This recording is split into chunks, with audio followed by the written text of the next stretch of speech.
I have a stepmother that is so entitled. Well, guess what? She done goofed. She got herself banned from my upcoming wedding, and I'm not mad about it at all. The only person who seems absolutely irate about it is my father, and he is not happy. I'm 28 male, and my stepmother is a wannabe party planner. She's taken it upon herself to plan and host every party and holiday my dad's family has thrown since she married him. I never loved those occasions growing up.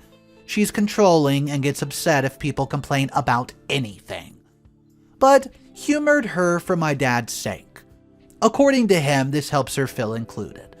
So, I'm getting married to my fiancée Jane in July. We got engaged in early 2021, but Jane ended up getting pregnant a couple months after, and we decided to postpone the wedding just to focus on our son for a while. So, we've had a long engagement. My stepmother has tried to hijack our wedding plans from day one, complaining about contacting our planner, showing up unannounced to Jane's dress appointments, etc. And we have repeatedly asked her to stop.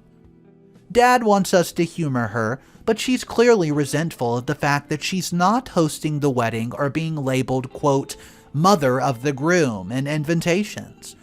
Besides, our baby boy, we also have Luke, who's 4 years old, Jane's paternal half-brother. She got custody of him a few months into our relationship, after his parents died. I ended up moving in with them during the pandemic and have been in Luke's life since he was a baby. He doesn't call me dad and refers to us as his sister and his OP. But we love him like a son. Stepmother, though, hates Luke. She accuses Jane of, quote, baby trapping her way into the family. That accusation only got worse after our son was born. So, my dad gets along with Jane and adores the kids, but stepmother just demands him to refuse babysitting of Luke. So we don't leave the kids with them very often. Instead, Jane's brother and sister-in-law usually watch the kids for us as their children are close to the same age group. We had a thing last Sunday, and my brother-in-law was out of town with his family. Jane's other siblings live in a different city, as well as my mom and sister. So, my dad agreed to babysit at our place and we left. We came back to find both kids crying, stepmother screaming, and dad weakly trying to calm everybody down. Apparently, Luke had told stepmother that both he and our son were going to be our ring bearers, and she went absolutely ballistic. She screamed that she wasn't going to allow that because he wasn't family. She then, and I quote, made me need to include this trigger warning. When he started crying, his lip is still split. She'd never gotten to this point before. So, we immediately banned her from our house and from our wedding. Dad's fuming and has said that he's not going without her. He's also convinced half of his side of the family, by severely downplaying what stepmother did, to boycott the entire wedding as well.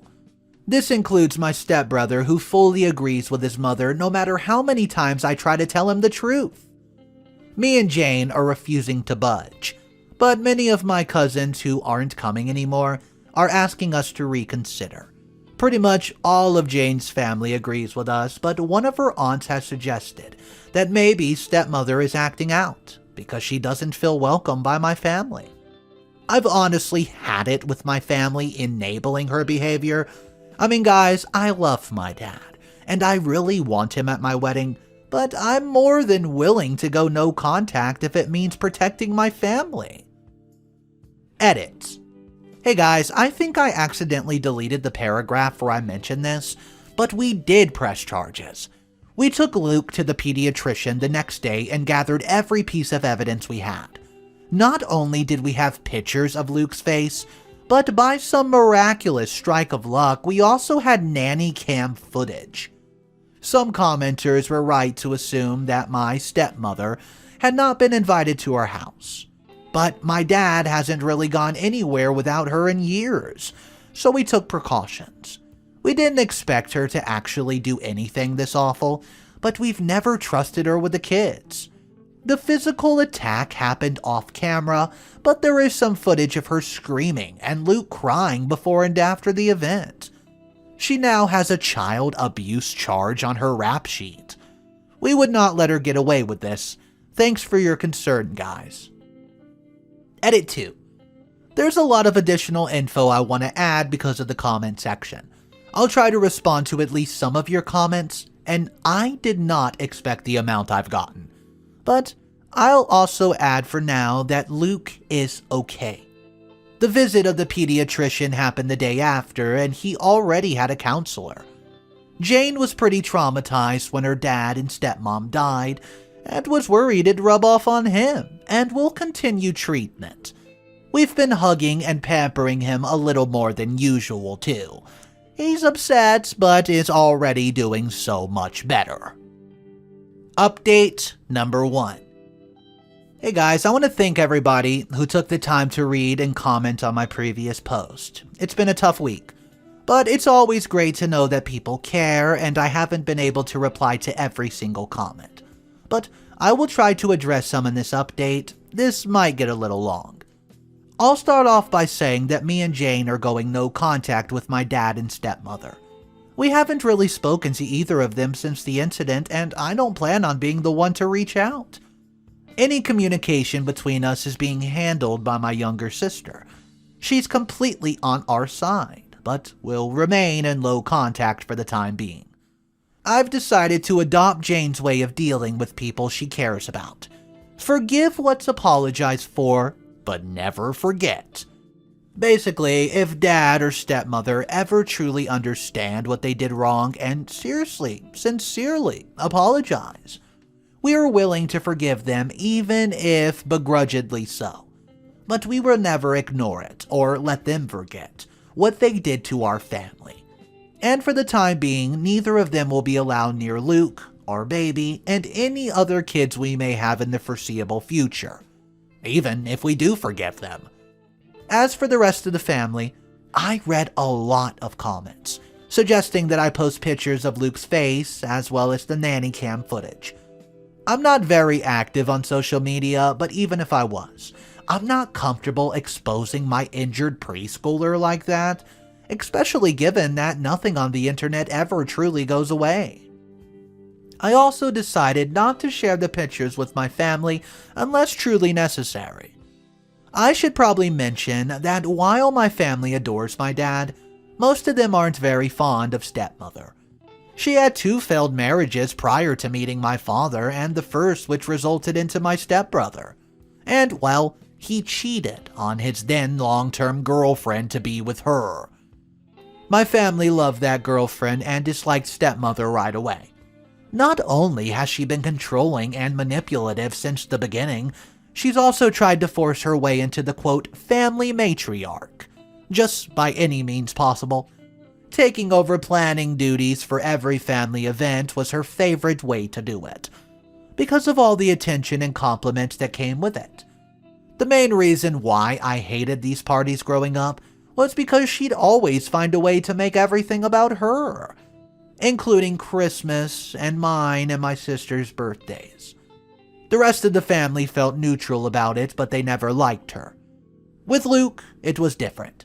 Most of my relatives did not meet him until after COVID restrictions got loosened, and by then he was 2 years old. He's bright and genuinely a lovable kid, and there weren't really any other smaller children in the family, so everyone just immediately started cooing over him. The way I see it, stepmother got upset that Jane and Luke were accepted by family so easily compared to her experiences, and that's why she resents them both, but I can't confirm that. She was also mad that, aside from not being the planner, she would have absolutely no involvement in the wedding party. She tried to pressure us into letting her officiate. One of Jane's best friends, by the way, was offered that role a year ago, making stepbrother my best man. Well, he wasn't interested, and I'd already gotten my best friend, or asking of her sister's daughter, to be our flower girl. We'd promised Jane's 3-year-old niece, also her sister's daughter. She's 15 and doesn't know us. She also tried to convince us to let my dad walk Jane down the aisle, since her father's gone, but her eldest brother, the brother-in-law I mentioned in the first post, had already been enlisted. Stepmother was disappointed that my family wasn't as involved in the wedding as Jane's, and kept making comments about how, quote, that would never happen if we put her in charge. All of that being said, there is nothing that can excuse being that awful to a child, especially if it's really that petty jealousy that I suspect. Because I haven't spoken with my father, my sister has been keeping me updated on what exactly he's been up to. As I found out through her, the story my dad and stepmother told the rest of the family completely erases Luke's injury and the abuse. It insinuates that me and Jane just banned them because we got annoyed with stepmother, and decided to take it out on my dad as well. Because most people already dislike stepmother, I guess they believed it. Explaining what actually happened that night wasn't hard, and most of the relatives that I actually wanted at the wedding have apologized and are even berating my father as well. The people that did not believe us, well, as those sayings go, we overreacted, have been told that they are not welcome in our home anymore. Those are mostly people from my dad's generation, so I can say I'm not surprised. But the realization is that they are just so biased that they're willing to protect a woman they hate after she hurt a child, just to make my father happy and reassuring me that I don't need any of them in my life. Stepbrother is still in denial. He refuses to believe his mother could ever hurt a child, even with all the evidence we have. I have to admit, I understand. I love my mom too. But that does not mean I'd excuse the obliviousness. So yeah, I had to ban him too. It sucks, because we were close growing up, but I don't regret it. Besides, Jane has 3 other siblings besides Luke, the older brother-in-law, a twin brother, and a younger sister, and I'm closer to them than I ever was to him. Speaking of Jane's family, they're all furious over what happened, and have been extremely supportive of all of us. Jane's maternal family basically adopted Luke after she got custody of him, and have called frequently to make sure he's okay. We did manage to save some money with everybody we invited, and have decided to use it to help Jane's cousin. She lives in a different country and was previously unable to come to the wedding, so we are paying for her plane ticket. Luke has gotten much better and is almost completely back to being the sunny child he's always been. The split lip, it was shallow. It's healing slowly but did not require any stitches. We sat him down a few days ago and explained that my dad and stepmonster would not be around anymore. He really liked my dad, but understands that he and stepmonster are attached to the hip. He's clearly scared of her, but we're doing our best to make him feel safe. Me and Jane have reassured him that he is family. We love him, and no one will ever change that. I'm not too worried about dad or stepmonster trying to show up at the wedding, but we've alerted the venue and given them pictures, just in case they try anything slick. Better safe than sorry. Some people brought up attention to the fact that stepmother is a hypocrite for saying Luke is not family. I agree, for obvious reasons. Her main excuse for pretty much everything she does is that she doesn't feel like my family welcomes her. Dad has been guilting me to take part in everything she plans by reminding us that for as long as I can remember, the way he continues to make excuses for her without realizing this is basically a case of the pot calling the kettle black, except Luke actually is family, is what has made me accept that, while I will always love my father, it's not healthy for us or safe for me and my family to be around him anymore. It hurts to know my son won't have his only remaining bio-grandfather in his life, but he has 2 amazing step-grandpas to make up for it. For now, I'm sad, but I'm satisfied with how things have turned out. I don't like to complain about my life. It's a mess, but a beautiful one. I love my fiancé, I love my kids, and I'm lucky enough to love my job. We're happy, I'm not letting anyone ruin it. And to whoever was annoyed at my censorship when posting on Am I the A-hole did not work out, Jane suggested I make the writing less explicit. So, well, I'm just not really used to writing here. I might have overdone it a bit. I hope this is my last update on this story, but I will keep you posted. Again, thank you for all your love and support. Best of wishes to you all. This comment section is outrageous, guys. Half of the people are totally against how the mother-in-law hit this child, which me too, that's totally not acceptable. But then the other half is taking up for her, saying it's totally not okay to hit a kid like this at all. But maybe we're jumping to some conclusions, and also they were saying how retaliation is not good. Let's read a couple comments. While I can absolutely understand the urge, always take care of the victim first. Make sure they are okay and they feel safe considering the circumstances. Having just witnessed a violent conflict without any power to influence it is a lot of the times even more stressful than being the victim. And you can always remove the perpetrator from society later that night. Comment 2 says, yeah, if I would have come home to somebody screaming at my toddler that was crying, obviously upset and had a split lip, I'd have lost my ever-loving mind. Somebody would have to call the police or tase me to get off her. So that's the violent aspect of the comment. Then you have a more milder approach, with comment 2 saying, well, honestly, I'm surprised at the way you would handle it. Your first instinct to a child just being a victim of assault is not really responsible adult to go assault the assaulter, is it? Legal or more issues aside, the child losing trust in his guardian is almost guaranteed if you attack right after. So guys, I just want to know one thing from you. If you found out this lady split open your kid's lip, are you going to act aggressively towards her? Or are you going to try to take the higher road and just go no contact, perhaps call the police? Let me know your thoughts about that in the comment section down below. Don't argue too much. It's definitely a heated debate what you would do, but let's just discuss it.